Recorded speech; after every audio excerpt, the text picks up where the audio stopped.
pero largo. No, es que tengo que empezar a grabar. Tengo que empezar a grabar. Tengo que empezar a grabar porque se supone de que esta grabación se va a montar en YouTube para que los muchachos la puedan consultar, ¿no? Bueno, entonces Ok. ya ustedes me hablaron de todo esto, me hablaron de la placa neural, me hablaron de cómo se produce la activación, cómo la notocorda hace que el ectodermo a través de unos morfógenos, me hablaron de las caderinas G, de las caderinas N, que son importantísimas para que exista la diferenciación en las células neuroepiteliales. Hablamos también de que eso ayuda a diferenciar, evidentemente, las caderinas ayudan a diferenciar y producen la afinidad, ¿verdad? Que cuando se constituye el tubo neural se finaliza la neurilación, que la afinidad de las células diferenciales mediante caderinas, pues hacen que separan el tubo neural del ectodermo. Eso está perfecto y lo felicito porque está muy bien. Pero yo quisiera que me hablaran un poquito de la proteína morfogénica del hueso, que es la que desencadena todo ese proceso. Si yo, por ejemplo, les dijera a ustedes que la proteína morfogénica del hueso tiene 3 niveles y esos niveles cómo actúan, ¿ustedes qué me dirían? ¿Qué me dirían con eso? Porque esto es importante para otra cosa que vamos a hablar más adelante. Pues,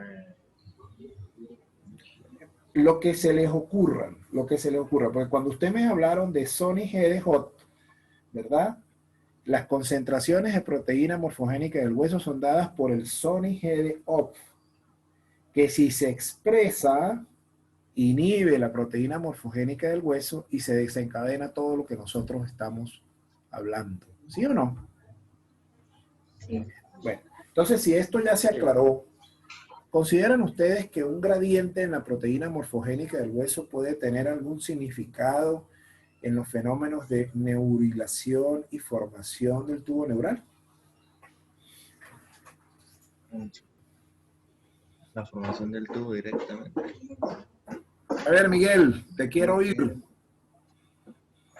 ¿Dónde está El de Miguel? los dos. ¿A cuál? A ver, Miguelito, su opinión al respecto. Active su video Sí, para que sí, se sí. conecte con nosotros.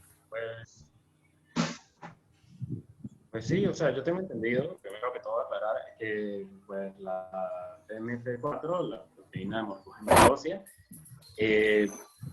primero que todo se encuentra en el ectodermo después de la gastrulación, ¿sí? Y pues esta no permite que se forme tejido nervioso. Luego los inductores neurales, que son Nogin y Cordina, inhiben esta proteína para que se pueda empezar a formar la placa neural y por ende luego el tubo neural. Bueno, entonces vamos a hacer un repaso. ¿Aló? ¿Me está escuchando, Miguel? ¿Aló, Miguel? ¿Me está Sí, sí. escuchando? Ok, entonces vamos a hacer un repaso. Sí, sí. ¿Aló? Ajá, ¿me está escuchando? Bien, vamos a hacer un repaso. Sí. Ok, perfecto. Entonces, si tu compañera habló de Sony G de Hawk, habló de la proteína morfogénica del hueso, habló de las caderinas epiteliales y neurales, y quiero que por favor esto no se les vaya a olvidar. Los gradientes de la proteína morfogénica del hueso dependen mucho de las concentraciones del Sony G de Hawk. Entonces, por ejemplo, las concentraciones de proteínas morfogénicas del hueso son dadas por Sony G de Hawk, que cuando se expresa el Sony G de Hawk, entonces inhiben a la proteína morfogénica del hueso. Pero esa proteína morfogénica del hueso también tiene sus gradientes. Entonces, si el gradiente es alto, se mantiene la formación del ectodermo. Si el gradiente es bajo, ¿verdad? Entonces se activa o se detiene la formación del neuroectodermo. Pero si los niveles son intermedios, se favorece la formación de la cresta neural. Entonces, acuérdense esto. Ni el nivel tiene que ser muy alto, ni el nivel tiene que ser bajo. El nivel tiene que ser intermedio. Y a medida que se vaya requiriendo la sumatoria de células y se active la placa neural, pues la proteína morfogénica del hueso con Son y GDJ van regulando los gradientes y se va desarrollando la formación del tubo neural. ¿De acuerdo? Entonces, no se les olvide esto. ¿De acuerdo? Ajá. ¿Y la cresta neural cómo se define? ¿Cómo se llama la cresta neural en embriología actualmente? Eso se lo dije yo en una clase hace tiempo. ¿Cómo se llama la cresta neural? ¿Cómo se considera la cresta neural? ¿Se les Esto olvidó? está junto con el endodermo, el ectodermo y el mesodermo, formando también parte de las capas germinativas. Se considera cuarta capa germinativa. Muy bien, perfecto. 20 puntos. Exactamente. Eso es lo que yo quería específicamente oír de ustedes. Bueno, vamos a pasar a la segunda lámina. Pues, vamos. Una cosa. Tratemos en lo posible, no se pongan nerviosos. No se pongan nerviosos. No tienes que ponerte nerviosa, Grecia. Esto simplemente es una comunicación muy flexible, muy amena. Piensen, no se aceleren. En las láminas están las respuestas de muchas cosas. Yo lo que hago es simplemente agregar detalles que de repente son importantes y que no se pueden dejar pasar. ¿De acuerdo? Sí, señor. Bueno, adelante pues, la segunda lámina. Bueno, voy a continuar. Uh-huh. Se me olvidó decir que en la cuarta semana, pues los neuroporos se van a cerrar. Primero se cierra el neuroporo craneal en el día 25 y luego se cierra el neuroporo caudal en el día 28 aproximadamente. Este cierre de los neuroporos pues va a concordar con el establecimiento de la circulación vascular propia del tubo neural. Y cuando los neuroporos se cierran, pues el tubo neural va a presentar 3 dilataciones que se denominan vesículas cerebrales primarias, que son el porosencéfalo o cerebro anterior, el mesencéfalo o cerebro medio y el romboencéfalo o cerebro posterior, que simultáneamente van a originar 2 pliegues. El pliegue cervical entre el romboencéfalo y la médula espinal y el pliegue craneal o cefálico que se encuentra en el mesencéfalo o cerebro medio. Las cavidades que se encuentran en las vesículas se van a denominar ventrículos y juntos van a formar el sistema ventricular. Y el ventrículo de la médula espinal se va a denominar canal central.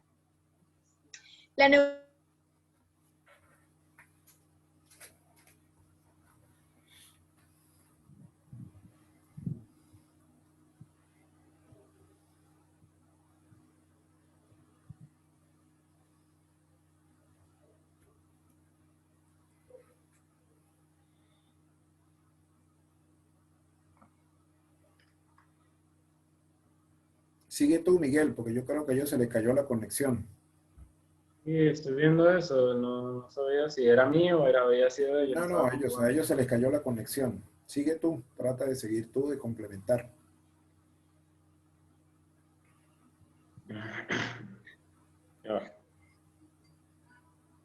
Ahí creo que ya. ¿Aló? Creo que se les reconectó. Ok, perfecto. Yo creo. Sí. No, ahí está. Okay. Bueno, adelante, Grecia, adelante. Te pones tan nerviosa que hasta la conexión se va. Doctor, yo no soy Grecia, yo soy Angeli. Bueno, Angeli, está bien, entonces Angeli, está bien. Pero como aquí aparece Grecia Valero, sí, porque es la originaria de la señal. Muy bien, bueno, adelante. Bueno, pues el tubo medular se va a formar por una masa de células indiferenciadas que pues en su conjunto van a constar o a formar la eminencia caudal, que pues va a dar lugar al tubo neural, a la luz del tubo neural. ¿Qué ocurre? El tubo medular va a estar formado por 2 poblaciones celulares.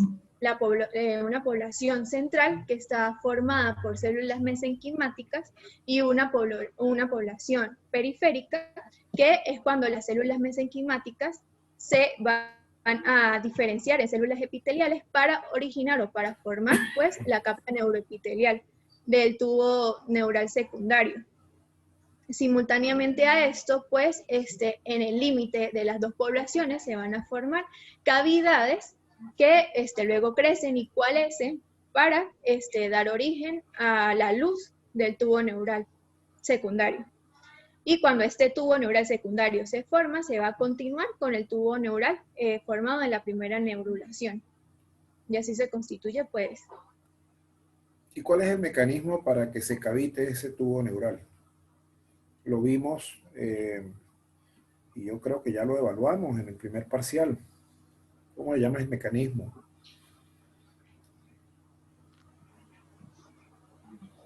El mecanismo por el cual las células mueren y se reabsorben, se moldea el tejido. Apoptosis, acuérdense de eso. No se les olvide la apoptosis, no se les olvide la apoptosis. Ahora, te voy a hacer una pregunta. Tú me dices que hay dos neuroporos, ¿verdad? Un neuroporo anterior y un neuroporo posterior. ¿Esos neuroporos se comunican con quién? ¿Con la cavidad amniótica o con la cavidad vitelina? Con la cavidad amniótica. Creo que se les vuelve a caer porque los dejé de ver. ¿Aló? Ajá, te estoy escuchando, Miguel. Se comunican con la cavidad No sé vitelina. qué ocurre, doctor. No sé qué ocurre, que la señal está muy buena por Decantv. Eso es lo que ocurre. Bueno, Grecia, pero de todos modos no tenemos video, no importa, sigue hablando. Tú me dijiste que tenías dos neuroporos, uno anterior y uno posterior. ¿Esos neuroporos con qué se comunican? ¿Con la cavidad amniótica o con la cavidad vitelina? Con la cavidad amniótica. ¿Estás segura? ¿Hay estudio por ahí? Con la Sí. cavidad vitelina. La cavidad amniótica se comunica directamente con el Con el central. canal central se comunica con la cavidad amniótica. Y Con la entonces cuando cavidad los amniótica. No, está muy bien, se comunica con la cavidad amniótica, claro que sí. Ahora, ¿los neuroporos como tales se cierran en un solo bloque o tienen varios sitios de cierre? O sea, el neuroporo craneal, ¿en cuántos sitios se cierra? Y el neuroporo caudal, ¿en cuántos sitios se cierra? Porque esto es importante, porque en las últimas láminas que ustedes me trajeron o que me presentaron, hay muchos defectos congénitos, ¿verdad? Entonces, yo quisiera saber si esos defectos congénitos están relacionados con el cierre de estos neuroporos. Y por eso es importante saber en cuántos sitios o segmentos se cierra el neuroporo y en cuántos sitios el neuroporo anterior y en cuántos sitios o segmentos se cierra el neuroporo posterior. ¿Qué me pueden ustedes agregar a eso?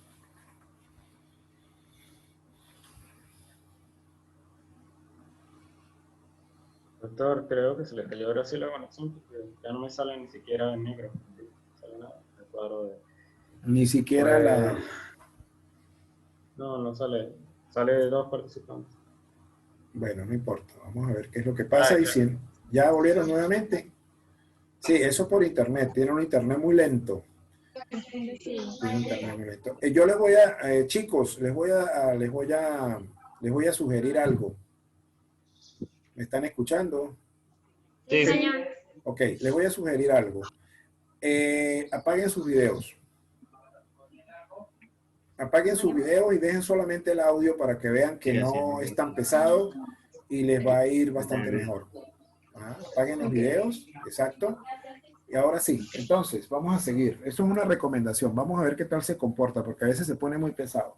Entonces, a medida que se cierra el tubo neural, se alarga y los neuroporos se alejan. Eso ya me lo dijeron, está muy bien. Existen dos neuroporos, un neuroporo craneal y un neuroporo caudal. Me dijeron que primero se cierra el neuroporo anterior, después se cierra el neuroporo posterior. Pero como estamos hablando también de anomalías en este seminario, quisiera que me dijeran en cuántos sitios se puede cerrar el neuroporo craneal y en cuántos sitios se puede cerrar el neuroporo caudal. Si no lo saben, no importa, yo se los aclaro. Bueno, ¿me están escuchando? Sí, yo Ok. no lo sé, la verdad. Me están escuchando todos, ¿verdad? No estoy seguro de Los otros que chicos Grecia tienen Angelina y Miguel problemas. Ángel. Los otros chicos también Sí. tienen problemas. ¿Quién me está escuchando? ¿Quiénes me están escuchando? Solo yo, Miguel. Ah, bueno. Pues mire, si el problema continúa, pues vamos a tener que diferir la presentación del seminario, porque pues evidentemente hay problemas con conectividad, ¿no? Y bueno, esto pues Sí. no debería ocurrir, ¿no? No debería ocurrir. Vamos a esperar un ratico y si no, pues miramos nuevamente, ¿no? ¿Ahorita no lo soy yo? Claro, Ah, ok. ¿Regresaron? Doctor, Regresamos. disculpe, es que no sé qué pasa con el internet. El internet está muy lento, por eso le Organizo. dije que cerraran evidentemente el video, porque el internet está muy lento. Si ustedes cierran el video, de repente el internet Va a puede ir mejorar. mejor, sí. Mejor, ¿ves? Entonces cierren los Sí. videos y vamos a hablar. Entonces les estaba preguntando, el cierre final, hablamos de que el neuroporo anterior 24 a 26 días, neuroporo posterior 26 a 28 días, y que el neuroporo craneal y el neuroporo caudal tienen una manera de cerrarse y tienen distintos tipos de cierre, entonces distintos puntos de cierre. Entonces fíjense, el neuroporo craneal se cierra en 3 sitios diferentes. El neuroporo ok. caudal se cierra en 2 sitios diferentes. Esto es muy importante para las anomalías, ¿ok? En la estructuración. Claro. Entonces tienen que tener cuidado con eso. Bueno, sigamos, pues. ¿Puedo pasar la lámina? Sí, señor. Ok, dale, pues. Muy bien. Bien. Ok, ahora esta parte la voy a decir yo, doctor.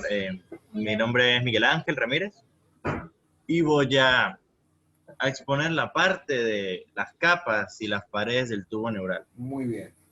En esta lámina vemos, a grosso modo, la división más o menos de cómo se forma. Ya pues en la siguiente es un poco más específica. Entonces comenzamos. El tubo neural, ya en los primordios de la médula espinal, se comienza con un epitelio de células cilíndricas, un epitelio pseudoestratificado, el cual va a formar el neuroepitelio. Y de aquí se van a formar diferentes capas a partir de la diferenciación de las células de dicho neuroepitelio. Entonces, ¿qué sucede? Las células neuroepiteliales van a proliferar y van a formar, como ya mencioné, el tejido pseudoestratificado de células cilíndricas o neuroepitelio, exactamente. Pero ¿qué sucede? Aquí, en este neuroepitelio, se va a comenzar van a haber 3 diferenciaciones. La primera diferenciación es la de estas células neuroepiteliales diferenciarse en neuroblastos o neuronas primitivas. Comienzan con una dendrita transitoria para después convertirse en apolar. Se volvieron a ir. Se volvieron a ir.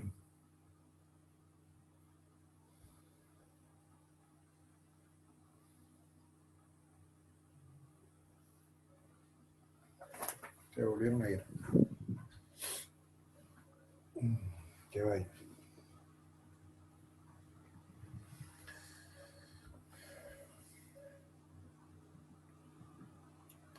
Sí, está complicado. Tienen que pensar otra alternativa para poder presentar el seminario, Miguel.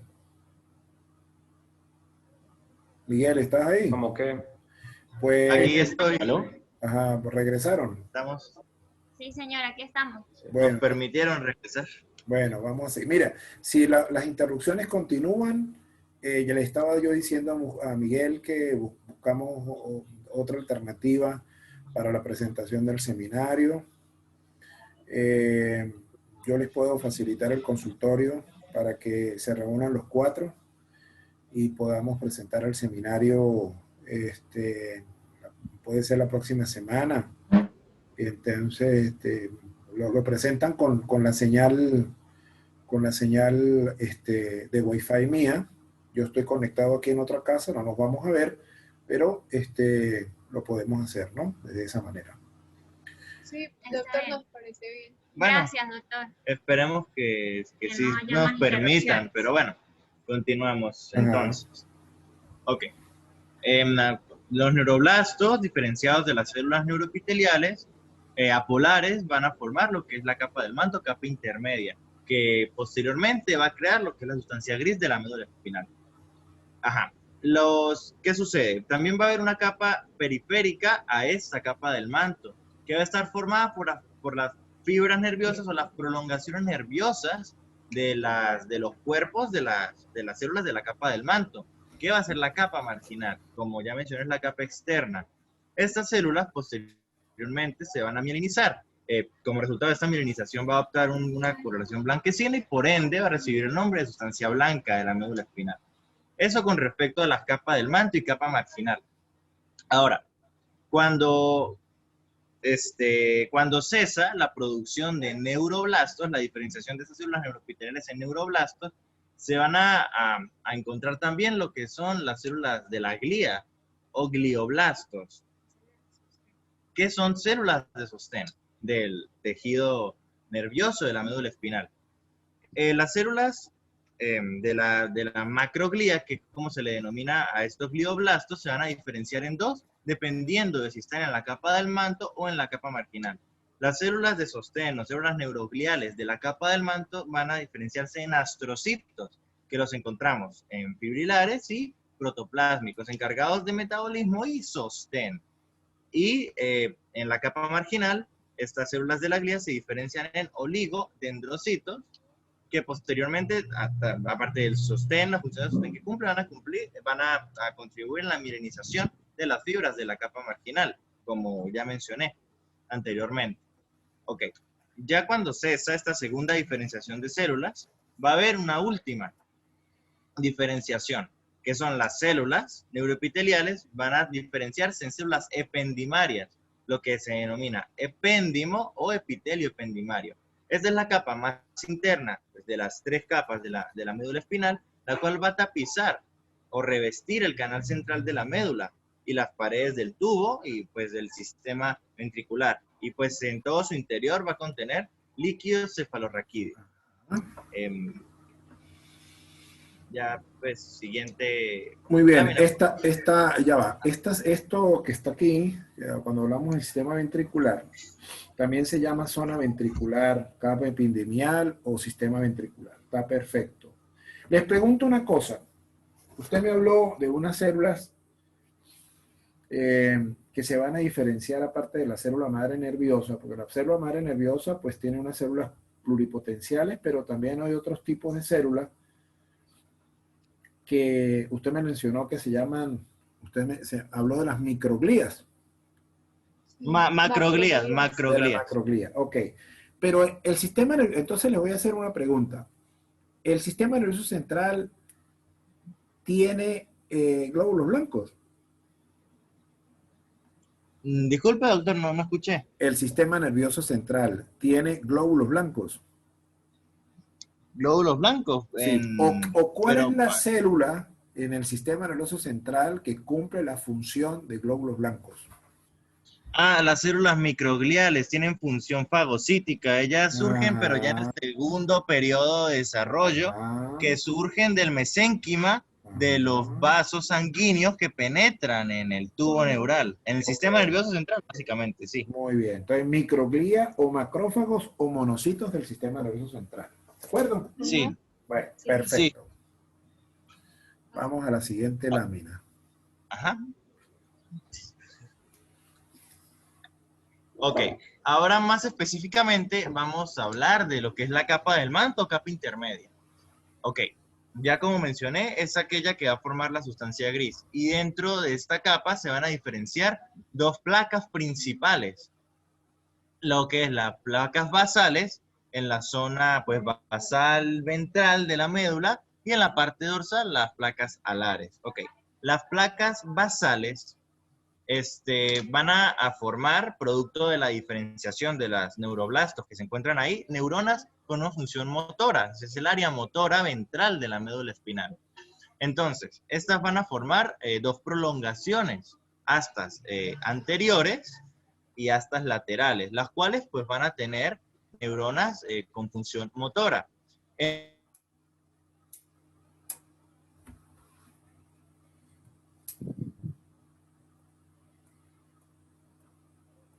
Eso fue por un bajón de luz, Miguel Ángel.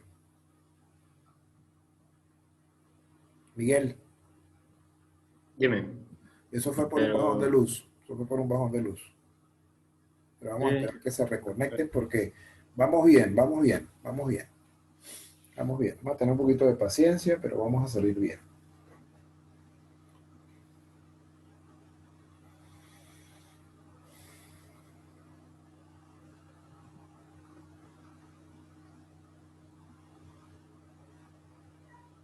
Ahorita sí está en el libro.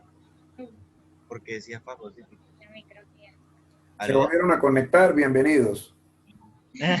Por de Eso fue por un décima vez. bajón de luz, eso fue por un bajón de luz. Vamos. Ah, ok. Bueno, Estamos aquí ajá, entonces. en un principio, pues las células de la capa del manto son apolares, pero luego van a tener prolongaciones, lo que son sus axones. Los axones de estas células nerviosas de la placa basal van a penetrar la capa marginal y van a salir de la médula, van a hacer como un relieve, las cuales van a formar las raíces ventrales de los nervios espinales o de los nervios raquídeos. Bueno, es lo mismo. Entonces, así se forma la raíz ventral. Repito, las prolongaciones, los axones penetran la capa marginal en su parte ventral. Ok, entonces a medida que aumentan de tamaño, van a dar, o sea, las placas basales a medida que aumentan de tamaño, van a formar protrusiones en lo que es la médula como tal, dirigidas hacia el plano medio. Y en la superficie ventral van a formar un tabique, que es el tabique medio anterior. Y profusamente un surco, que es longitudinal, llamado surco medio anterior. Ok. Ahora vamos a hablar de las placas en la zona dorsal, que son las placas salares. A diferencia de la diferenciación en la zona ventral, estas neuronas se van a diferenciar en sensitivas, por ende van a formar el área sensitiva de la médula espinal. Como ya mencioné en las placas basales, en un corte transversal, las prolongaciones de las placas alares van a formar lo que son las astas dorsales sensitivas, astas grises dorsales, pero pues en un nivel longitudinal las columnas grises dorsales. Aquí estas neuronas van a formar lo que son los núcleos aferentes, ya que recordando que el área sensitiva va a formar la parte aferente de la médula espinal. ¿Y saben por qué se llama Y aferente, verdad? me- ¿Saben doctor. saben por qué se llama aferente? ¿Y por qué se llama Aferente Porque envían porque aferente? sus nerviosos hacia... envían hacia, no, O sea, es decir, que si estas astas sensitivas dorsales les está llegando la información de captar una información, significa que está entrando y como está entrando, pues es aferente. Las de aquí abajo, como están emergiendo, ¿verdad? Y van a otras partes, se llaman eferentes. Entonces tengan mucho cuidado con eso, porque esto pues normalmente tiende a confundir, ¿no? Lo motoro es eferente, lo sensitivo es aferente, ¿ok? Porque cuando ustedes en fisiología vean lo que se llama el arco reflejo, esto se los van a volver nuevamente a mencionar. en lo de la parte del actor, del arco reflejo. Bueno. ¿Pasó lámina? No, es que no lo terminé de decir. Ok. Claro, que a medida que aumentan de tamaño se va a formar el tabique medio dorsal Ajá. con protrusiones en la parte dorsal de la médula. Ajá. El tabique medio, ok. En la parte dorsal van a penetrar, en la capa marginal, van a penetrar hacia la médula espinal, las prolongaciones de las neuronas sensitivas para formar la raíz dorsal sensitiva del nervio raquídeo. Y a su vez, estas van a ascender a niveles superiores y superiores para formar lo que son neuronas de asociación. Es importante, pues, mencionar que hay una estructura que va a diferenciar.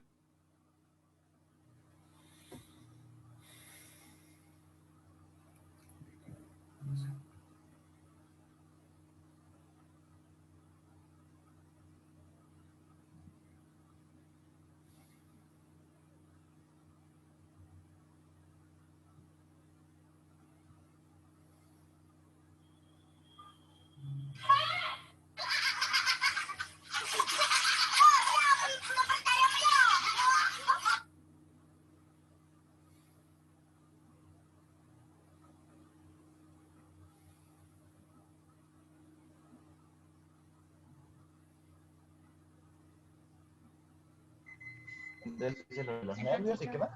Ya ella habló de la Ah, ok. neurulación. Volvieron porque se fueron. Uy, es impresionante porque el miércoles estaba bien el internet, qué lástima. Bueno, Bueno, tranquilo, tranquilo. Vamos a seguir. ok, la principal importancia de este surco limitante es que, pues posteriormente, la parte basal de la parte alar se va a diferenciar de neuronas pues sensitivas y motoras, y pues este surco es la que los va a separar, por decirlo de esta manera. Doctor, en esta parte también quisiera mencionar lo de la regulación molecular de cómo se forma el área motora y el área sensitiva. Adelante. Ok.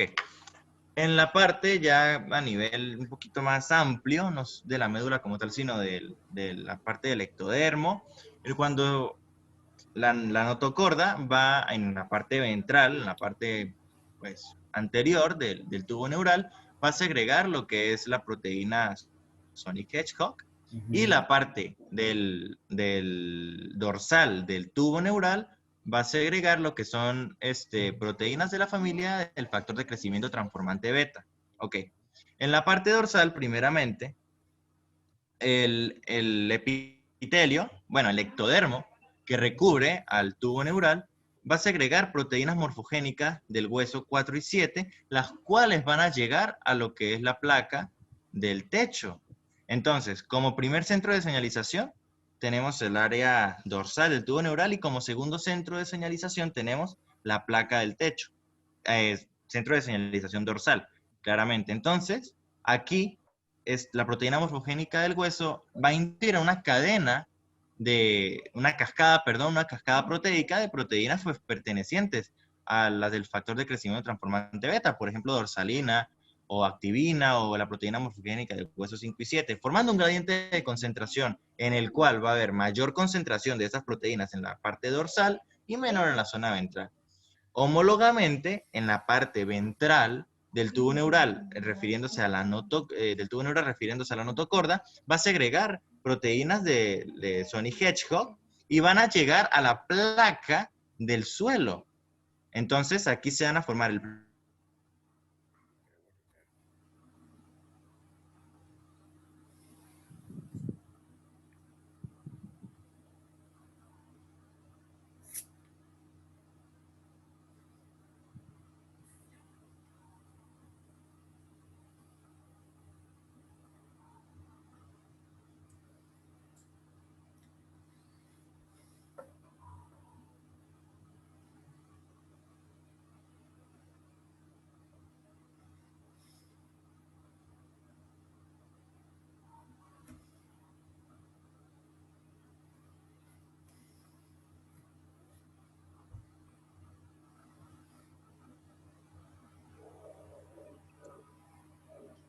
Ay, me da ya pena con el doctor. A mí también, qué pena.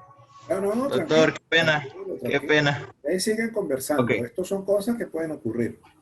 Sí, bueno. Ya teniendo en cuenta los dos gradientes de concentración, estos se van a superponer. ¿Qué quiere decir? Que en la zona ventral va a haber mayor concentración de gradiente Sonic Hedgehog y menor de factor de crecimiento transformante beta, y en la zona dorsal a la inversa, mayor concentración de factor de crecimiento transformante beta y menor de Sonic Hedgehog. Entonces, en la parte ventral, donde hay mayor Sonic Hedgehog y menor factor de crecimiento transformante beta, digamos, combinación, ¿no?, de concentraciones va a activar los factores de transcripción NKX 2.2 y 6.1, los cuales pues van a inducir a la diferenciación pues de las neuronas que se encuentran aquí en la zona ventral en neuronas motoras. Y de igual forma en la zona dorsal, en donde está esta combinación de altas concentraciones de factor de crecimiento transformante beta y menor concentración de la proteína Sonic Hedgehog, va a activar los factores de transcripción PAX3 y PAX7 para inducir a las neuronas que se encuentran en esta zona dorsal en neuronas sensitivas. Entonces, esa es la explicación más o menos de por qué el área ventral es motora y el área dorsal es sensitiva. Bueno, ya listo con esta diapositiva. No, está muy bien. Perdón. Y con eso ustedes me están dando... Perdón, me faltó una parte, cónchale, casi se me olvida. Que también hay un nivel intermedio. más o menos en la zona medio dorsal, un poquito de la mitad hacia arriba más o menos, en donde se encuentran las astas laterales que mencioné en las placas basales. Aquí va a haber un poco más de concentración, bueno, un poco más arriba, sería en la altura del surco limitante. Va a haber más concentración, va a haber un poco más de concentración de factor de crecimiento transformante beta y un poco menor de concentración de Sonic-Hedgehog, lo que va a inducir a esta parte a la activación de los factores de transcripción NKX 6.1 y PAX2 a la diferenciación de estas neuronas de la asta lateral en también motoras. Ok, ahora sí. Bien, bueno, La siguiente. ustedes me respondieron lo que les pregunté yo hace rato de los diversos niveles de concentración de proteína morfogénica del hueso. Ay, le pongo... Entonces, se dan cuenta que yo se los planteo de una forma muy sencilla, pero como ustedes se los han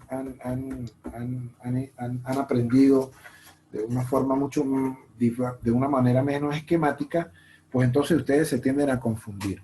Lo que yo les pregunté sobre la proteína hemoterefrina, eso es lo que ustedes me acaban de decir, exactamente. Y por eso es que nosotros vemos esta diferenciación, ¿verdad?, de un área sensitiva y un área motora, y se debe precisamente a eso. Acuérdense una cosa. Las células que se van a formar en el sistema nervioso central ya vienen específicas desde el momento de la gastrulación. Lo que ellos necesitan, ¿verdad?, para que eso se active, aparte del PAC7, del SNAIL1, del SNAIL2, ¿verdad?, que eso es lo que las define a ellas como células neuroepiteliales. Recuérdense, la información ya viene desde la gastrulación. Lo que las define como células neuroepiteliales, PAC7, SNAIL1, SNAIL2. Y la proteína morfogénica del hueso, junto con el Sonic-Hedgehog, prácticamente son los que van a diferenciar el ectodermo y lo van a transformar bien sea en el neuroectodermo, y si es un nivel alto, mantienen el ectodermo, si es un nivel bajo, van a actuar de una manera altamente neuroectodermo, y un nivel intermedio favorable para la cresta neural. Entonces, eso es lo que ustedes tienen que plantear en esas láminas. Más nada, no se compliquen la vida, está bastante bien, ¿verdad? Acuérdense que todo esto que produce, se pasa a nivel de la cresta neural y en el neuroectodermo, es una transformación de un epitelio mesenquimatoso, ¿verdad?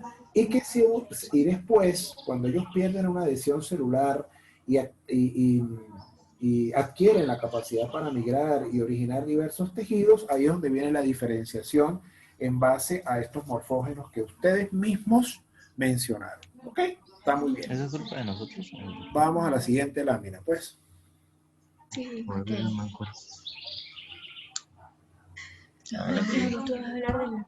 A ver, aló, chicos. Ok. Sí, doctor. Sí, lo escuchamos. Adelante. Ok. Aquí en la parte de la formación de la sustancia gris es como para puntualizar un poco más en lo que en la capa del manto pues se forma pues de los cuerpos, de los somas de las neuronas. Y estos pues van a constituir una forma como de una mariposa con las alas desplegadas con pues las prolongaciones o astas que ya mencioné. Ok, y esto va a constituir en conjunto toda la sustancia gris, ¿no?, de la médula espinal. Es importante recalcar que en la parte del asta motora, del área motora, ¿no?, de la parte ventral de la médula, hay un grupo de células nerviosas que van a formar un asta en el medio de ambas, lo que es el asta intermedia. Entonces las células de este asta van a formar parte de la parte simpática del sistema nervioso autónomo o sistema nervioso vegetativo. Y estos se van a encontrar a un nivel toracolumbar, es decir, de T1 a T12 y de L1 a L3 aproximadamente de los nervios espinales. Listo. Siguiente. ¿Ustedes consideran que en esta zona hay interconexión entre las neuronas sensitivas y las neuronas motoras? Sí, a través de las neuronas de asociación. Claro, eso también tiene una función muy importante de interconexión que quizás explica lo que él está explicando aquí en este pedacito. Paso a la siguiente lámina. Sí, sí. Bien. Qué lindo se necesita. Ok. Ya si recordamos el esquema, hablamos de una capa ependimaria, que es la última diferenciación de las células neuroepiteliales, las cuales pues, se van a encontrar recubriendo el canal central de la médula espinal. Entonces se encuentra en todo el interior del sistema nervioso central, por cavidades llenas de líquido cefalorraquídeo, y se divide en cámaras, lo que es los denominados ventrículos, y en el caso de la médula espinal, pues el mismo canal central. Ok, entonces este canal central también se denomina como ependimario por esa misma razón, por el epitelio ependimario que contiene. Ok, estos ventrículos, pues ya totalmente en un sentido embriológico, derivan de lo que es la cavidad del tubo neural. En este caso, la formación de la médula.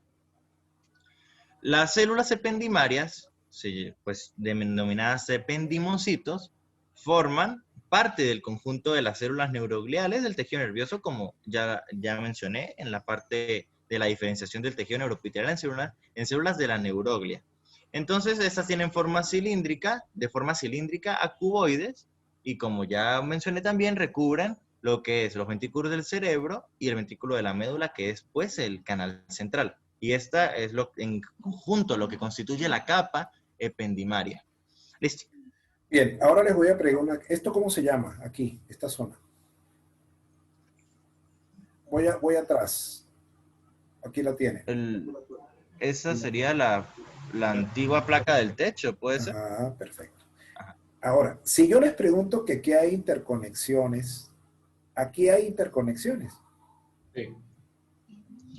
Es que no vemos la... Ah, ok. Ya, entre ambas Yo le placas. pregunté aquí, ¿verdad? Yo le dije que aquí teníamos la parte de la médula, lo que se llamaba el asta motora, que es la ventral, el asta motora, que es la dorsal, que es el asta sensitiva, que es la dorsal, y les pregunté si aquí entre esto habían interconexiones neuronales. Ustedes me dijeron que sí, ¿verdad? Perfecto, no hay problema. Ahora, en la placa del techo y en la placa del suelo hay interconexiones neuronales. ¿Pero entre sí o en sentido transversal? O sea, aquí no hay ningún problema, ¿verdad? Aquí no tenemos problema. Pero yo quiero saber si aquí hay interconexiones neuronales en este sentido. Pues realmente las células de estas placas no son neuroblastos, sino funcionan como vías. Ok. Entonces, ¿qué me estás queriendo decir? Que evidentemente, ¿verdad? Algunos autores dicen que no tienen células, otros dicen que sí, pero en esas zonas sirven como vía de paso de fibras nerviosas, ¿verdad? Que cruzan la médula de un lado a otro, ¿ok? Sin embargo, aquí sí hay interconexiones, ¿sí me entiendes? Aquí sí hay interconexiones, pero aquí realmente como tal, algunos autores dicen que no tienen células, simplemente que sirven como vía de paso, ¿ok? Ok. ¿Entendido? Ok, bueno, esto ya lo vimos, ahora vamos aquí, cuénteme aquí de esto. Bueno, y la capa más periférica, la que es la capa marginal, pues más profundamente, repito que esta contiene las fibras, las prolongaciones nerviosas de los cuerpos neuronales que forman pues la capa del manto. ¿Qué sucede? Cuando se da el proceso de mielinización, pues la mielinización se da en las prolongaciones de las células. Por ende, en la capa marginal, que está compuesta de estas prolongaciones, va a haber mielinización. ¿Qué sucede? Producto pues, de la mielinización va a adquirir una tonalidad blanca, que pues por los compuestos que tiene esta sustancia, la mielina, y en conjunto todo este color blanco de la parte externa de la médula es la sustancia. Se denomina sustancia, pues es la sustancia blanca de la médula espinal. Entonces, pues, como aquí lo indica, lo hice de nuevo, que el color blanco deriva de lo que es la vaina de mielina, que recubre a los axones de las células, y pues los axones son los que van a conducir los impulsos. Pueden ser ascendentes, es decir, hacia la parte del encéfalo, o pueden ser ¿Y esa vaina de descendentes. mielina quién la da? Bueno, bueno, lo que pasa es que la mielinización va a ser un punto que pues va a tocar Miguel, entonces no sé si le estaría robando. Perfecto, lo dejamos ahí, tranquilo. Sí. Tranquilo, Ok. tranquilo. No le toquemos Descendentes ese punto. hacia los órganos. Exacto, no le toquemos ese punto a Miguel. Muy bien. Ok. Entonces, como un dato... bueno, no había terminado esa... Bueno, ya. No, doctor, siguiente. Ya para aquí. Bueno. Y pues en la parte ya longitudinal de la placa, en sentido más dorsal y sentido más ventral, vamos a encontrar dilataciones, puntos que se van a dilatar, en donde pues al menos la literatura que consultamos indica que no tienen neuroblastos, que son lo que es la placa del techo y la placa del suelo. Aquí es digamos... Lo mismo que le acabo de preguntar. Sí, Lo mismo que le exactamente. acabo de preguntar. Exactamente fue lo mismo. Exactamente fue eso. Sí, aquí pues se habla un poquito de la evolución, de lo que ocurre con estas placas. Y pues en la del techo, sería que el dorso, ¿no? Se vuelve más amplio, ahí lo indica un poquito la imagen, y con el mesénquima mesodérmico va a constituir lo que es la tela coroidea. Entonces se forma aquí esta unión para constituir la tela coroidea, y la cual pues el producto de la invaginación, esta tela, cuando invagina la placa, pues en la región dorsal va a formar los plexos coroideos, que son, bueno, los que van a segregar el líquido cefalorraquídeo.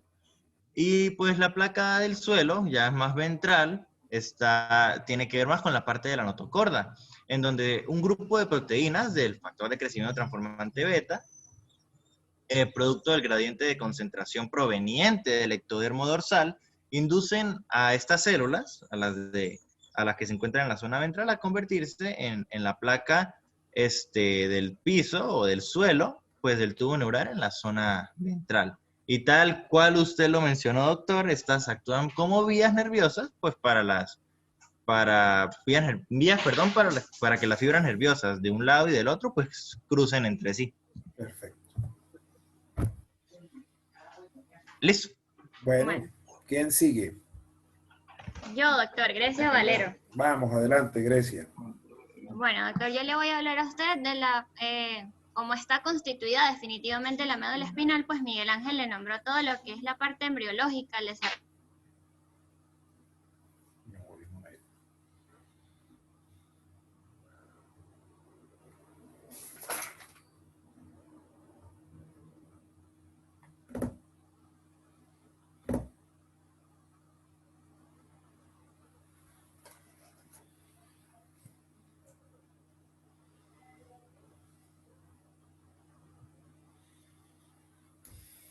Miguel, ¿tú estás ahí? Dime. Ah, bueno, ok. No, este ya es problema de conexión de ellos, definitivamente. Sí, el internet está muy inestable, muy inestable. Nosotros, bueno, yo resolví el problema buscando otras alternativas, pero el internet está muy, muy inestable. Y con los bajones de luz y todas estas cosas es un poquito difícil. Pero bueno, vamos a tener paciencia y vamos a seguir adelante. Es complicado. Sí. Bueno, pero ya prácticamente están por más de la mitad del seminario, de la presentación. Lo cual es bastante bueno, gracias a Dios. Yo pienso que ha sido bastante objetivo y está muy bien. Yo creo que esto va a ser muy bien entendido por los muchachos. Lo que pasa es que hay que recalcar algunas cositas que no se pueden olvidar, pero está bastante bien el seminario. Ya volvieron. Muy bien, we will come back. Vamos. Bueno, ya. Parecido no, pero no los escucha. Sí, ahorita se reconecta.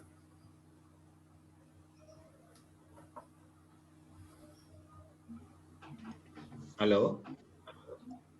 Michael. Doctor, Adelante. ¿nos escucha? Sí, señor, fuerte y claro. Ok, entonces lo que le estaba diciendo, la médula espinal se desarrolla a partir de la parte caudal de la placa neural y la eminencia caudal. Si nos devolvemos un poquito a cuando hablamos del cierre de los neuroporos y la formación de las vesículas cerebrales primarias, nos vamos hasta el romboencéfalo, que es el cerebro posterior, y vemos que bajo él se va a formar lo que será el futuro cuello, y ahí es donde va a iniciar la formación de la médula espinal. El tubo neural pues se va a formar después del cuarto par de somita en médula espinal, que es lo que le estoy diciendo, va a ser la parte del futuro cuello. Las paredes del tubo van a aumentar y simultáneamente, o sea, van a aumentar de grosor, pero simultáneamente disminuye el calibre del canal, quedando bastante pequeño, aproximadamente a las 9 o 10 semanas. Este canal central al principio es el que va a estar en contacto con el líquido amniótico, ¿sí? La médula espinal, doctor, si puede la pasamos. Doctor. Dígame, ya se la pasé. Ok. Como nombró Miguel Ángel, las paredes del tubo neural están constituidas por un epitelio pseudoestratificado cilíndrico que va a formar unas células que formarán tejido, que son las células neuroepiteliales, pero estas células van a empezar una transformación, división progresiva para formar células embrionarias llamadas neuroblastos. Estos neuroblastos van a formar la parte de la capa del manto o la capa intermedia de la médula espinal, que está conformada por los somas o los cuerpos neuronales. Las fibras nerviosas de estos cuerpos neuronales o de estos axones son los que van a formar la capa periférica marginal, que al mielinizarse va a tomar esta coloración blanquecina para llamarse sustancia blanca. Cuando los neuroblastos pues cuando el neuroepitelio deja de producir neuroblastos, va a producir células de sostén, glioblastos, y próximamente cuando ya cesa la producción de neuroblastos y glioblastos, va a formar las células ependimarias o ependimocitos, que son los que van a formar el epitelio ependimario que va a revestir el canal central de la médula espinal, que es su ventrículo, y también va a revestir el resto de los ventrículos del cerebro. La vía de señalización Sony-Hedgehog es el que va a controlar la proliferación, la supervivencia y los patrones de las células progenitoras neuroepiteliales por la regulación de los factores de transcripción GLI. Hablando en términos generales de cómo la médula espinal va a quedar después de su desarrollo, podremos decir que se va a ubicar en el canal vertebral, en el conducto vertebral, y ella no está en contacto directo con la parte ósea, pues la recubren las meninges, además de tejido graso y la parte vascular. Las meninges que la rodean van a contener dentro de ellas también líquido cefalorraquídeo que se va a encargar de lubricar la parte de la médula espinal. Y la mielinización, que es la que rodea los axones de las fibras nerviosas, o sea, las fibras nerviosas, se va a encargar de evitar que la médula espinal pues sufra lesiones graves, además de que la mielinización es muy importante para esta transmisión eléctrica de neurona a neurona. Si puede, doctor, la podemos pasar. Sí, antes de que pasemos, yo le voy a agradecer a los muchachos que no conversen cuando ya está exponiendo, porque acuérdense que esto va a estar grabado, y si hay algún celular prendido, pues pónganlo en mute para que no haga ruidos, y pedirle por favor a familiares o personas que están ahí compartiendo el área donde ustedes están, que los dejen tranquilos, porque pues esto, si no sale bien, lo vamos a montar en YouTube para que los demás muchachos lo puedan consultar. Y hay que darle oportunidad a cada uno de ustedes de que emita sus conceptos de la manera más tranquila posible, ¿de acuerdo? Bueno, sí, sigamos. Ok, ahora sí hablamos de la forma definitiva de la médula espinal, es lo que le estaba diciendo, se ubica en la columna vertebral, dentro del canal vertebral o el conducto vertebral, y en el adulto se extiende desde C1 hasta L1 aproximadamente. Sus bordes van a originar, tienen las raíces de los nervios espinales, pero pues estos vienen de las astas anteriores y laterales, de las cuales ya Miguel habló en el desarrollo embrionario de la médula espinal. Se separa de la parte ósea, es decir, la médula espinal está bastante cubierta, ella no toca la parte de la columna vertebral, pues tiene las meninges que la rodean, de las cuales vamos a hablar en un ratito, y también lo rodea la parte de tejido graso y vasos sanguíneos. Su parte central, la parte central de la médula espinal, está conformada por sustancia gris, presenta la forma de una mariposa con alas desplegadas o una letra H, y presenta las expansiones o las astas, tiene expansiones o astas laterales, posteriores y anteriores.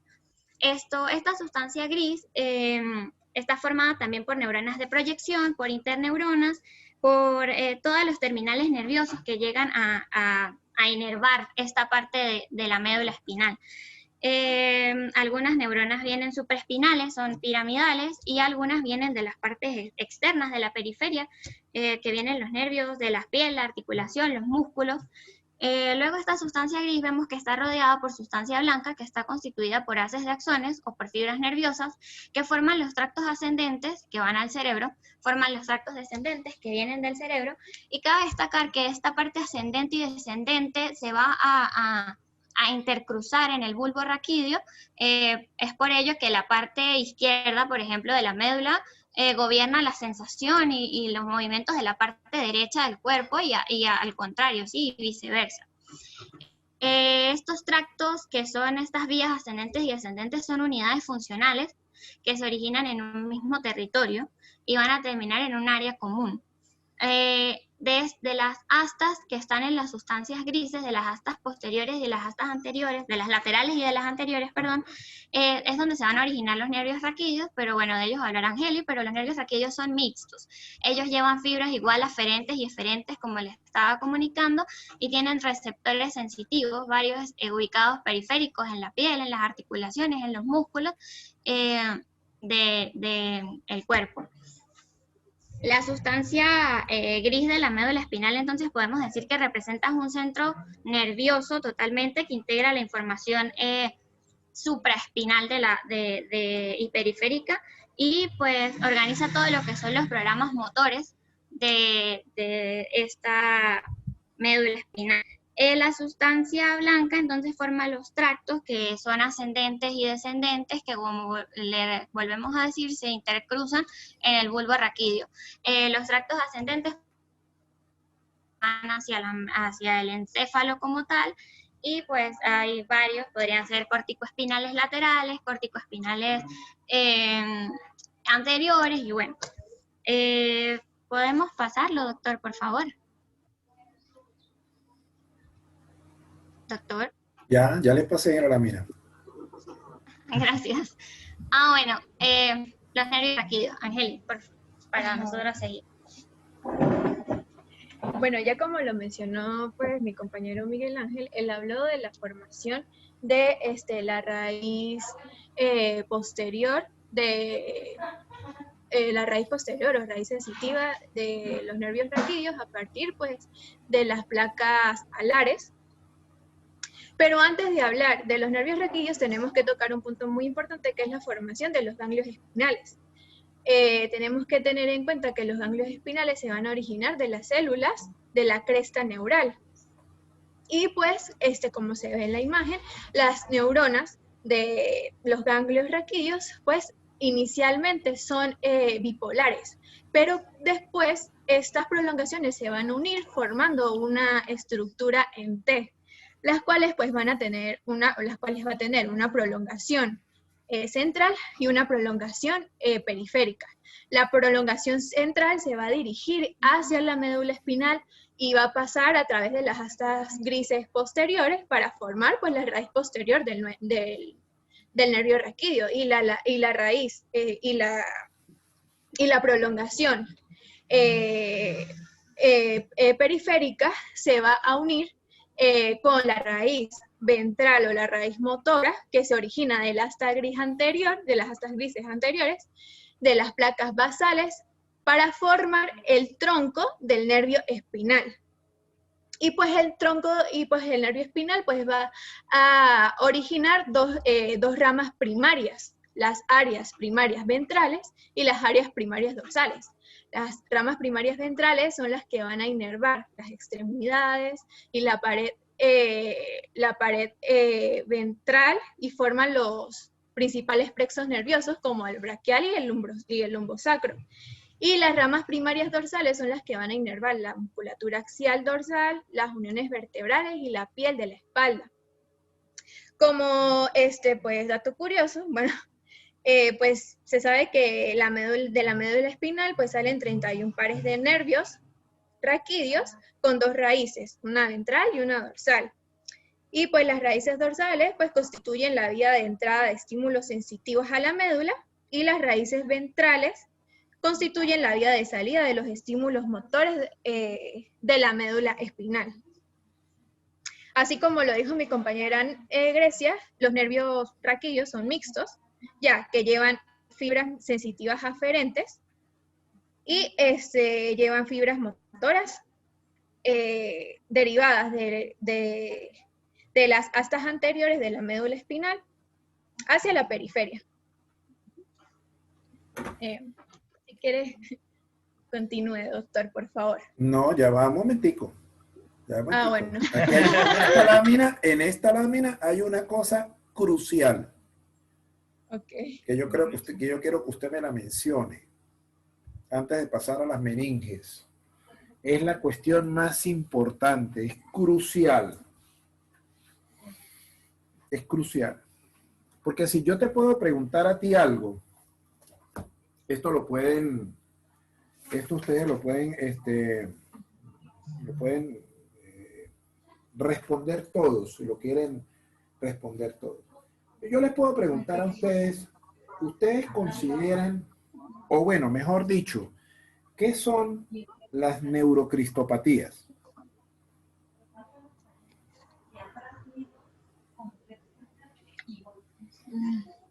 Neurocristopatía.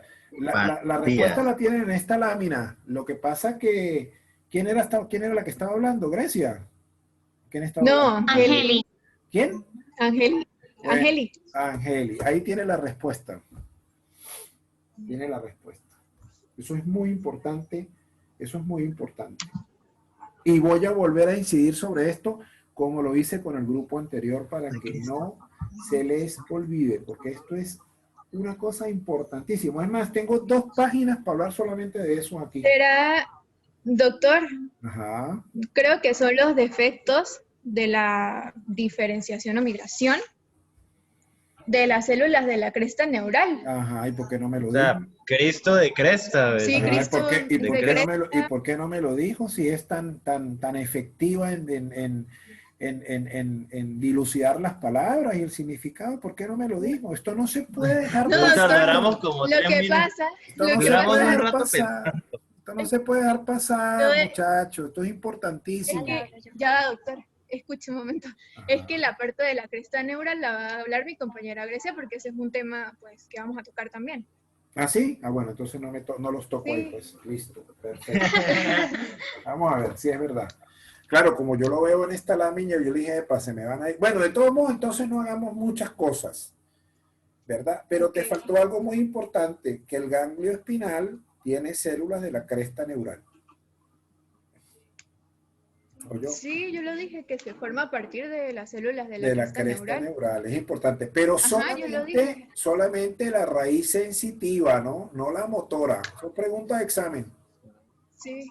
Mira el ganglio donde está, en la raíz sensitiva o aferente. La raíz motora no tiene ganglio espinal, ¿no? No, no. Bueno, La porción periférica del ganglio ajá. es la que se va a unir con la raíz motora para formar el tronco del nervio raquídeo. Ujú. Bueno, vamos a ver. Adelante. O no sé qué le parece si Grecia toca lo de la cresta neural antes de Sí, continuar con las meninges. Pues me parece lo ideal, pues. Vamos, Grecia.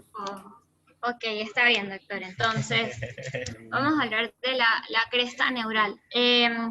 Cuando empiezan a formarse los pliegues neurales, antes de empezar a fusionarse, hay unas células que empiezan a dejar de ser, de estar junto con las células del tubo neural para estar cuando él se fusiona y se vuelve tubo por fuera formando una cresta, y estas células son llamadas células de la cresta neural.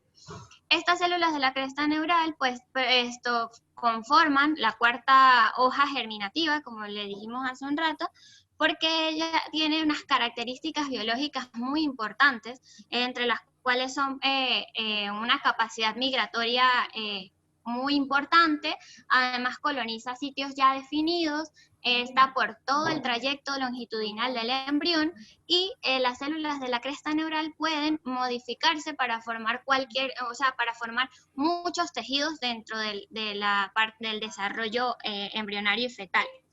Este desarrollo de las células de la cresta neural está mediado por las WNT B-catenina, que son las que lo que va a hacer que las células de la cresta neural pues puedan empezar esa transformación.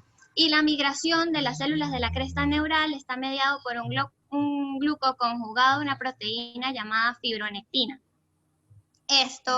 Las células de la cresta neural van a formar muchos tejidos. Entre los más importantes tendríamos las meninges, que son las que van a recubrir la parte externa de la médula espinal para que no toque el conducto óseo como tal.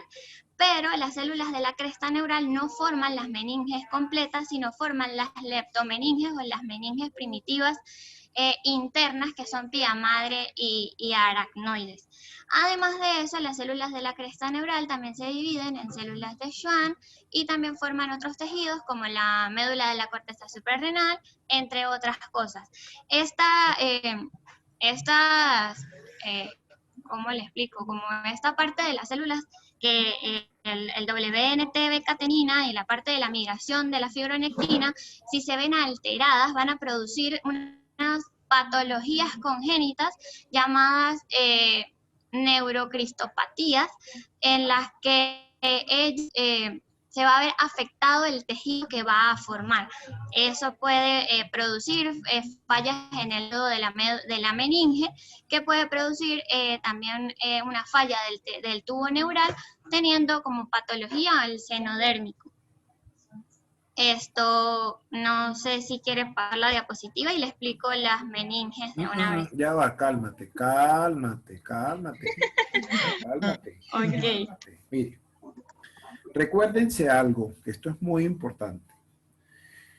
La potencialidad de las células de la cresta neural reside en una propia programación, reside en estímulos que intervienen en el medio ambiente, ¿verdad?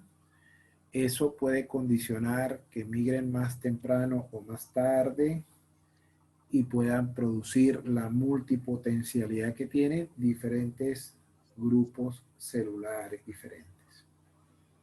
Muy bien, me parece excelente lo que explicaste de las neurocristopatías. Y ahora yo quisiera preguntarle si ustedes saben si esas crestas neurales, ¿en cuántos tipos de crestas neurales se dividen?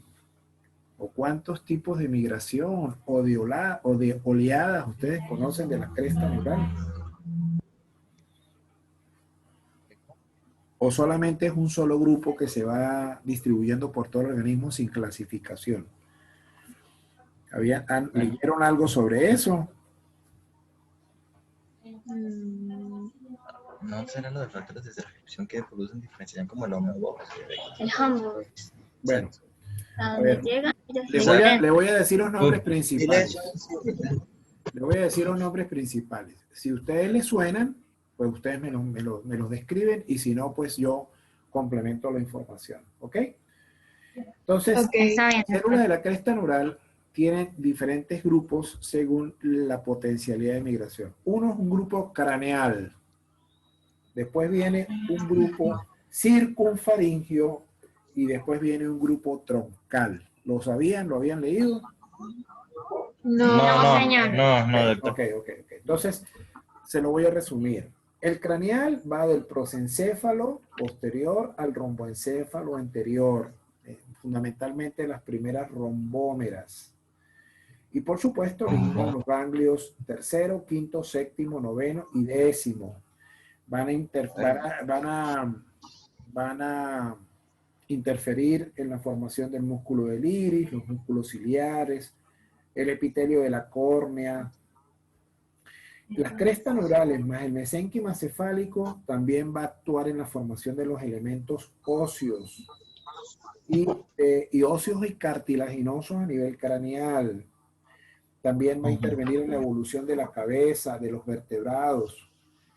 Y también va a producir algo que nosotros vimos cuando vimos los arcos faringios que colonizan las células de las crestas de los arcos faringios, ¿no? Porque acuérdense que de los arcos faringios van a surgir muchísimas estructuras de la cabeza y del cuello. Las crestas neurales circunfaríngeas van del romboencéfalo posterior hasta el somita número 7 y va a tener una figuración importante a nivel cardíaco, a nivel vagal, al sexto arco faríngeo, la cresta cardíaca, va a intervenir en la formación del corazón, de los arcos aórticos, del tabique aortopulmonar troncocornal, de las válvulas semilunares, de los tabiques interventriculares, de la pared proximal de las arterias coronarias principales, de los músculos intrínsecos de la lengua y por supuesto de las células de Schwann y de otros pares craneales. También la cresta vagal tiene una importancia muy grande porque colonizan el intestino primitivo. Por lo tanto, el sistema nervioso entérico, desde el esófago hasta el recto, va a estar mediada por la colonización, o sea, la sensibilidad va a estar mediada por la colonización de estas crestas craneales de tipo circunfaríngea.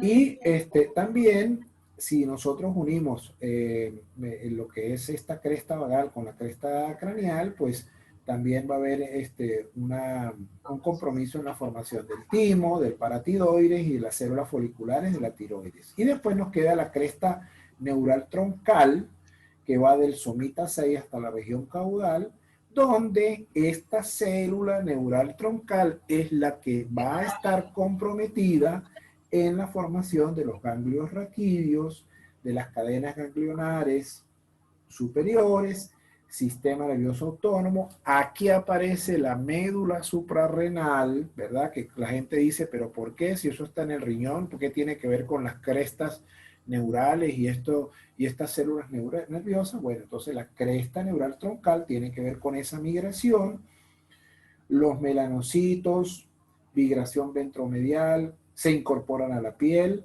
y evidentemente las células de Schwann. Entonces yo les pregunto algo. Si yo, por ejemplo, les preguntaría, por ejemplo, hay enfermedades, ¿no?, que se llaman neurocristopatías. Traten de no olvidarse estas que les voy a mencionar o traten de indagar algunas más. Megacolon agangliónico congénito, que se llama la enfermedad Hirschsprung, para los que vayan a ser pediatras, los que vayan a ser cirujanos pediatras. Secuencia velocardiofacial, que es el síndrome de DiGeorge, para los que van a ser genetistas y pediatras. La neurofibromatosis, que es la enfermedad de von Recklinghausen, ¿verdad? Que se forman una cantidad de neurofibromas que son como nódulos fibromatosos a nivel de la piel y con pigmentación.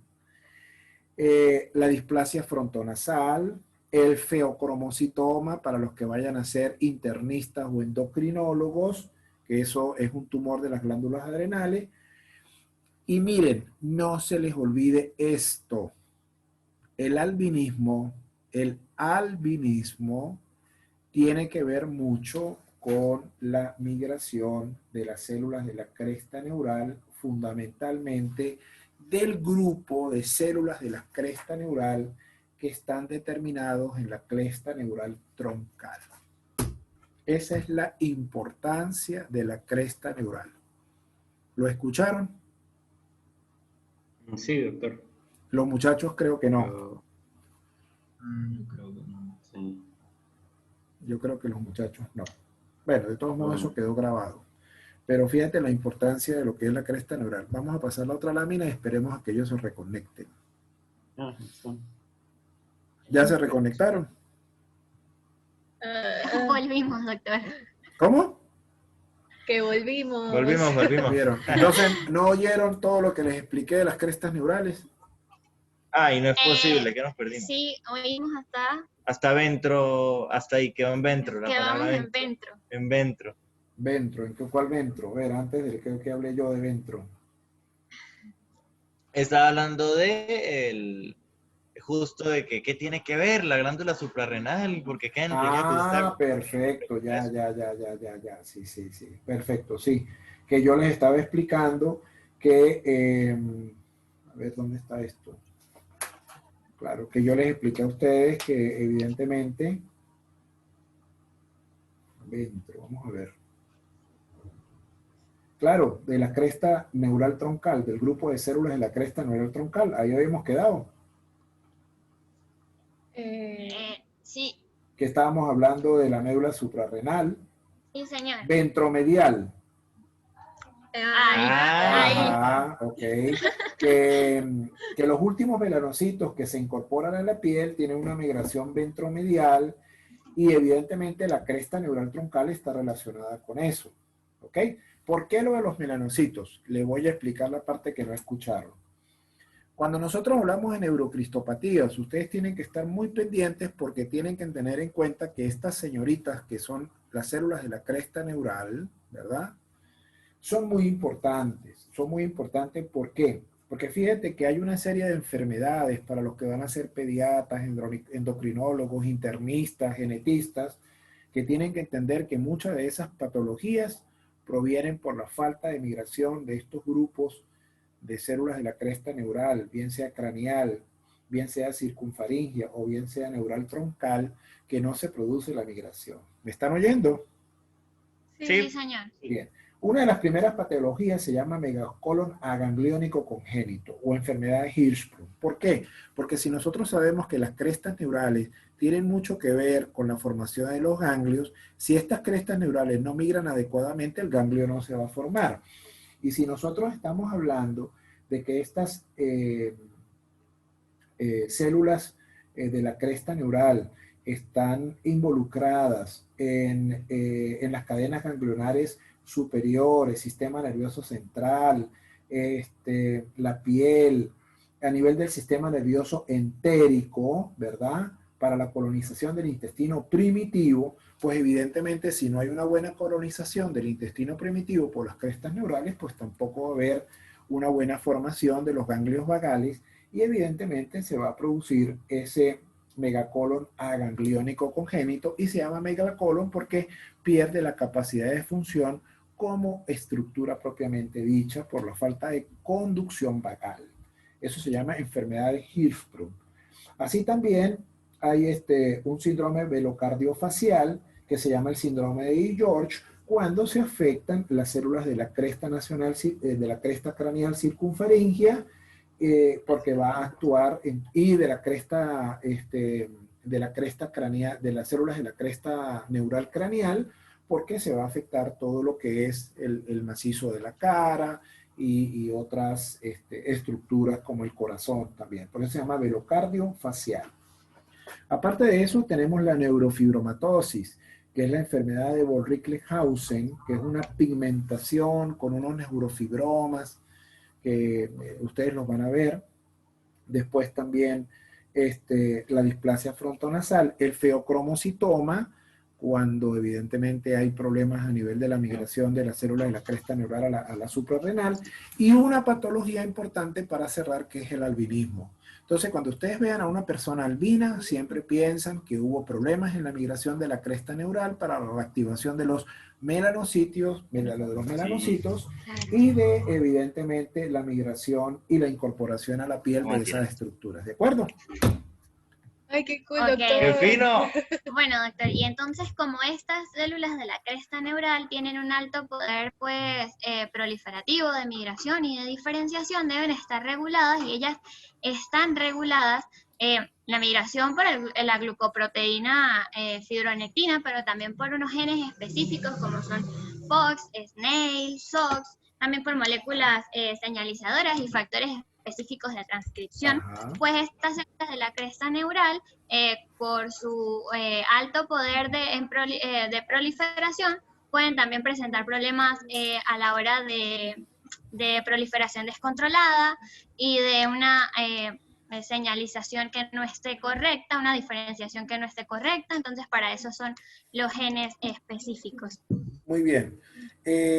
Bueno, yo voy a esperar porque no sé qué puede seguir más adelante. De repente van a tocar ese tema que yo quería. Vamos a ver quién me habla de las meninges. Yo, doctor. Gracias. Continúo yo. Uh-huh. Bueno, entonces las meninges, como lo dije cuando estábamos hablando de la médula espinal, son estas tres capas que la recubren, protegen también el cerebro. Esto son tres en general. Hablando en definitiva de lo que es la meninge, tenemos dura madre, aracnoides y pía madre. Siendo de afuera hacia adentro, iríamos desde la dura madre, que es la capa de tejido más fuerte, es la externa. Está compuesta por 2 hojas y su hoja principal está pegada al periósteo del hueso. Hay también una membrana, una de las hojas internas está en contacto con la aracnoides, pero entre estas dos capas de la dura madre tenemos el espacio epidural. El espacio que está como entre el hueso y el periósteo, que en el periósteo pues está adherida a la dura madre. Contiene grasa, contiene tejido de relleno y está entre la hoja interna de la dura madre, que está junto con la aracnoides, tenemos el espacio subdural que contiene un líquido que lubrica esta parte. La aracnoides ya vendría siendo una capa más delgada que la dura madre, tiene esta forma de tela como de una malla, como de una tela araña, y también está compuesta por 2 capas, y entre ellas está el espacio subaracnoideo, que está lleno de líquido cefalorraquídeo. Y la pía madre viene siendo la membrana más interna, la membrana que está en contacto directo con la médula espinal, y en ella pues se ubican los vasos sanguíneos. La dura madre también presenta 3 prolongaciones que se unen a 3 partes óseas, que son la hoz del cerebro, la hoz del cerebelo y la tienda del cerebelo, que lo que hace, su función es dividir los 2 hemisferios del cerebro, los 2 hemisferios del cerebelo, y la división entre cerebro y cerebelo. Muy bien. En cuanto a la formación embriológica de las meninges, tiene una formación un tanto compleja, pues las meninges están formadas por las células de la cresta neural y por el mesénquima proveniente del mesodermo. Entonces, si nos vamos con las meninges primitivas llamadas endomeninges o leptomeninges, son pía madre y aracnoides, y están formadas por células de la cresta neural. Estas endomeninges van a empezar a desarrollarse y a dividirse por trabéculas aracnoideas. Estas trabéculas, la función que tienen es dividir pía madre de aracnoides, y la aracnoides a su vez va a dividirse en 2 capas también, la que está junto a la dura madre y la que está junto a la pía madre. Y dentro de estas 2 capas de aracnoides pues se encontrará líquido cefalorraquídeo. Y el mesénquima proveniente del mesodermo, proveniente del esclerotomo, que en su zona medial se convierte en meningotomo, va a formar la capa externa de las meninges, la que se va a pegar al periósteo del hueso, y es la dura madre. La dura madre es una capa bastante fuerte, y esta también es denominada ectomeninge. Muy bien. Bueno, continúo. Si quiere, doctor, puede pasar la lámina. Antes de seguir adelante, de las Okay. de las lectomeninges, ¿en cuál de las dos interviene en su mayoría las crestas neurales? ¿En cuál de las 2 lectomeninges se consigue el mayor número de células de la cresta neural? ¿En la pía madre o en la aracnoides?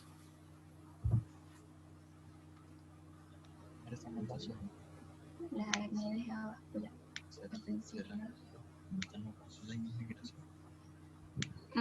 Doctor, no lo sé. Usted lo dijo. No digas que no lo sabe porque tú lo dijiste. En las dos, tú dijiste que en las 2 habían componentes de la célula de la cresta neural. Pero hay una, de las células de la cresta neural. Pero hay una de ellas que tiene mayor componentes de la célula de la cresta neural. Y es la pía madre. ¿Acuerdan? Pía madre. Eso es una pregunta para el examen, ¿no? La pía madre. Okay. Bueno, Sí, y hacia señor. más o menos, ¿en qué semana en la pía madre empiezan a aparecer los espacios que se van a llenar futuramente de líquido cefalorraquídeo? El líquido cefalorraquídeo comienza a formarse durante la quinta semana. Bueno, pues las está bien. cavidades. Esa es la respuesta, la quinta semana. Muy bien. Se forman primero. Ajá, bueno. A ver, ¿qué más? Okay. Sigamos adelante. Bueno, entonces, como le estaba diciendo, en el interior de las leptomeninges, entonces va a aparecer el espacio subaracnoideo, que va a estar entre las dos capas de la aracnoides. Esto, ya en el adulto, la pía madre y la aracnoide se van a seguir diferenciando por las trabéculas aracnoideas, que son unas bandas de tejido conjuntivo, esto que lo que van a hacer es esta separación entre meninge y meninge. Y el líquido cefalorraquídeo, que es el que se encuentra dentro de las meninges y actúa algunas veces como lubricante, también va a comenzar a formarse durante la 5ª semana del desarrollo.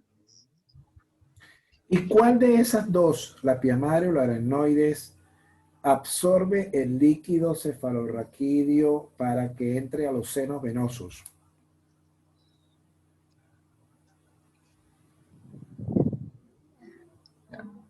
La pregunta, ¿podría repetirla? ¿En cuál de las dos membranas, la pía madre o la aracnoides, verdad, se va a absorber el líquido cefalorraquídeo para que sea trasvasado a los senos venosos? Porque el líquido cefalorraquídeo tiene una circulación, ¿verdad? Y tiene que reabsorberse. Sí. Sí, reabsorberse. Claro. Si no se reabsorbe, se produce la hidrocefalia o la acumulación anómala del líquido cefalorraquídeo. ¿Sí o no? Es como unas prolongaciones. Se los aclaro, pues se los aclaro para no complicarse. Entonces, mire. Por supuesto, entre la pía madre y la aracnoides, la pía madre es la que está en contacto con el sistema nervioso central. Eso tú lo dijiste, es una membrana vascular, ingresa a las cavidades ventriculares del encéfalo para formar los plexos coroideos que producen el líquido cefalorraquídeo a partir de la 5ª semana. Ahí estamos perfectos, ¿verdad? Pero la aracnoides, que evidentemente es la intermedia,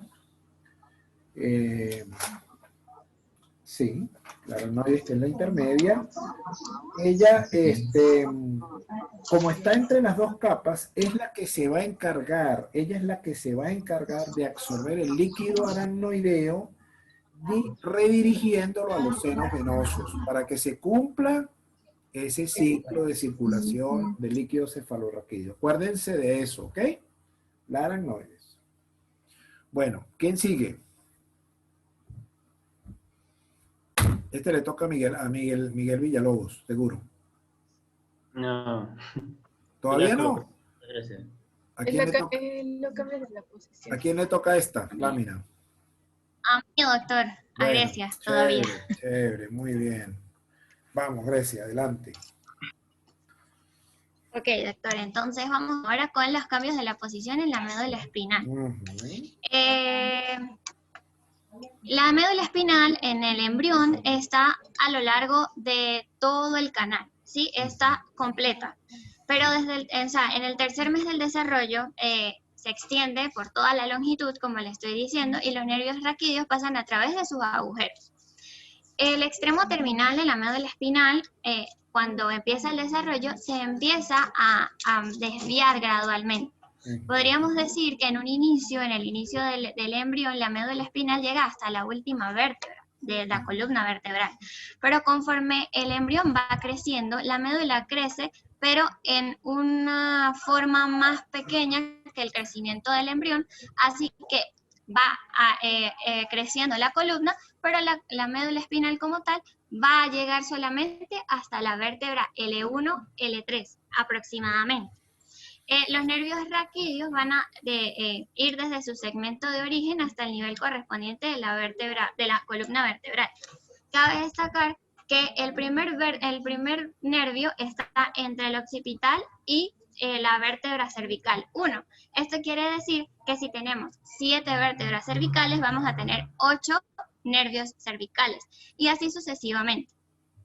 En el adulto, como le dije, la médula espinal va a terminar aproximadamente a nivel de L2 o L3, pero el espacio subaracnoideo se va a extender hasta S2.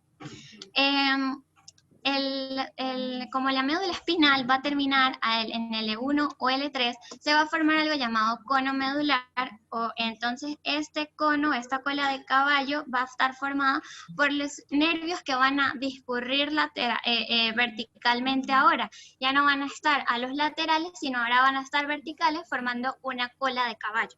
Ujú. Esta cola de caballo está formada porque, como les digo, la médula espinal crece hasta cierto punto, pero la parte de las meninges o la parte de la meninge que está en contacto con la médula espinal, que es la pía madre, va a estar aproximadamente hasta S1, hasta la del coxis 1 pegada en su periósteo. Entonces, esta cola de caballo va a seguir y esto se denomina cauda equina. Al final de la médula espinal, la dura madre y la aracnoides van a seguir en conjunto, pero la pía madre se va a extender más y va a formar un hilo que atraviesa la dura madre y entonces va a formar el filum terminal, que es donde la columna donde la médula debía terminar en su origen embrionario, aproximadamente en la primera vértebra coxígea.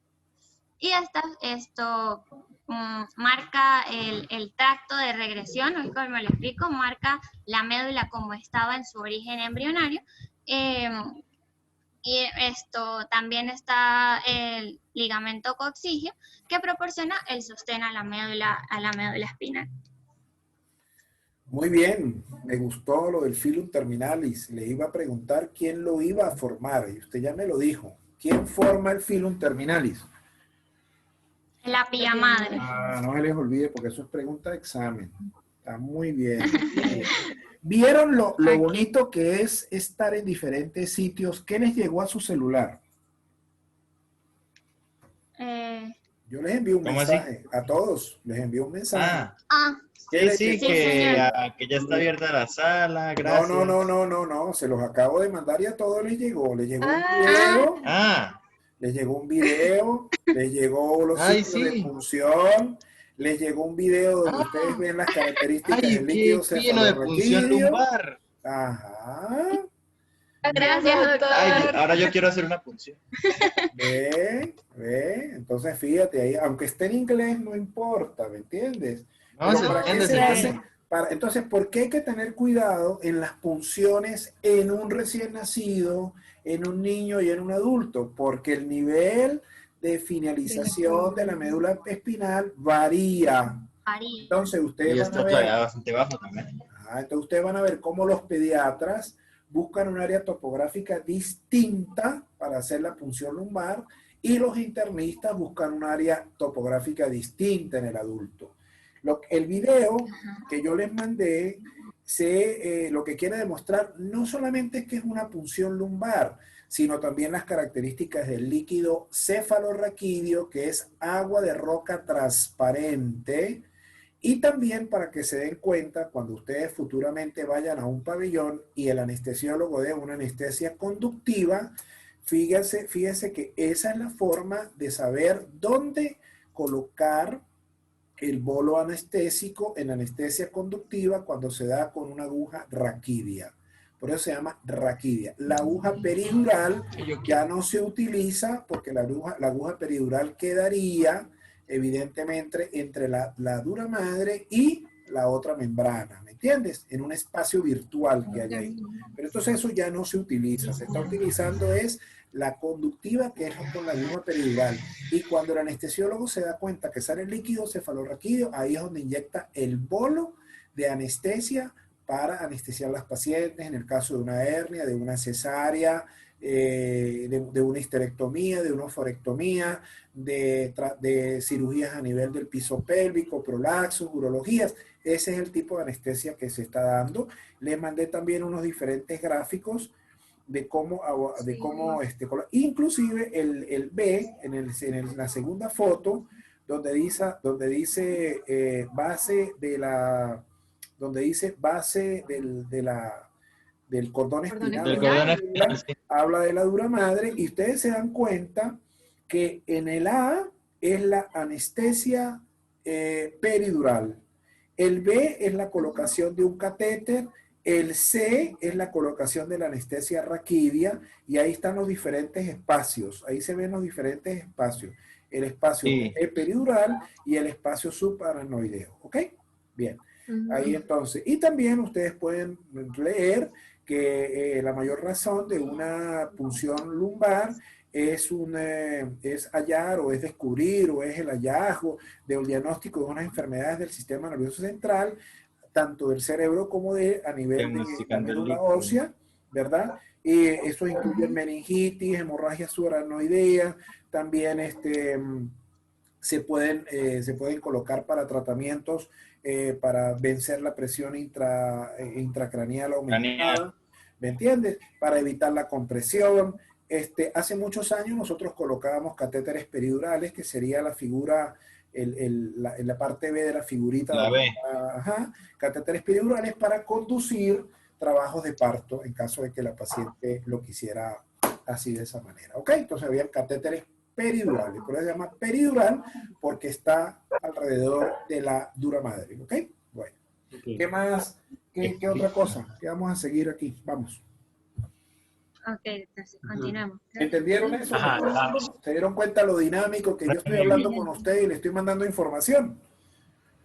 El tiempo se pasó súper rápido. En tiempo real. Y eso lo tienen que colocar en el seminario cuando si lo quieren modificar me avisan y entonces montamos un seminario definitivo y ya no hay ningún problema por eso. ¿Ves? Bueno, vamos a ver, pues, ¿quién se habla de mielinización? Ok, ya la digo yo, Miguel Villalobos. Okay. La mielinización es el proceso durante el cual se recubre el axón. Ajá, es que esta que se me descarga, esta que se me descarga. Las vainas de mielina, ¿sí?, son envolturas membranosas que rodean a las fibras nerviosas en el interior de la médula espinal. Comienzan a formarse durante el periodo fetal avanzado y continúan desarrollándose durante el primer año de la vida postnatal. Las proteínas básicas de la mielina pues, son una familia de isoformas de polipéptidos relacionados y son esenciales para la mielinización. Este proceso lo está regulado por las integrinas B1. ¿Okay? En general, los tractos de fibras comienzan a ser funcionales aproximadamente en el proceso en el momento en el que presentan mielinización. Las raíces motoras se mielinizan antes que las sensitivas. Y las vainas de mielina que rodean las fibras nerviosas de la médula espinal están formadas por los oligodendrocitos, los cuales provienen de los oligodendroblastos y estos de las células neuroepiteliales. Las membranas... Ya. Okay. Las membranas plasmáticas de estas, están enrolladas alrededor de los axones y forman varias capas. Por eso es que un oligodendrocito puede recubrir hasta 50 axones. A diferencia de las células de Schwann, que solo recubren un axón. Las vainas de mielina que rodean a los axones de las fibras nerviosas periféricas están constituidas, como dije, por las células de Schwann o las células del neurolema. Tienen un patrón análogo igual o parecido al del oligodendrocito. Las células del neurolema proceden de las células de la cresta neural que migran periféricamente y se enrollan. ¿Aló, me escuchan? Sí, claro. Sí. ¿Aló? Es que... Pues sí, claro. Aló. Bueno, mientras me estoy hablando. Así, perfecto. Villalobos, Ah, no, sí se cayó, Miguel. ¿se cayó? Creo. ¿Será que se le descargó el computador? Puede ser que se le descargó el computador. Vamos a escribirla. Villalobos. Bueno, Bueno, tranquilo, no importa. Bueno, esto es lo que estamos hablando nosotros, ¿no? Alteraciones en desarrollo de la médula espinal se deben a la falta de fusión o formación. Villalobos, ¿regresaste? de los arcos neurales de las vértebras, ¿verdad? Está la espina bífida oculta. Está la espina bífida quística. Normalmente esta está abierta, ¿verdad?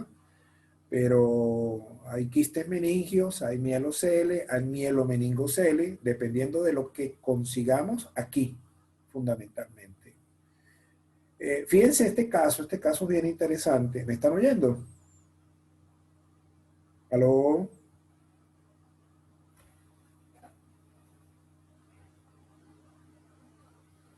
Se cayó la conexión.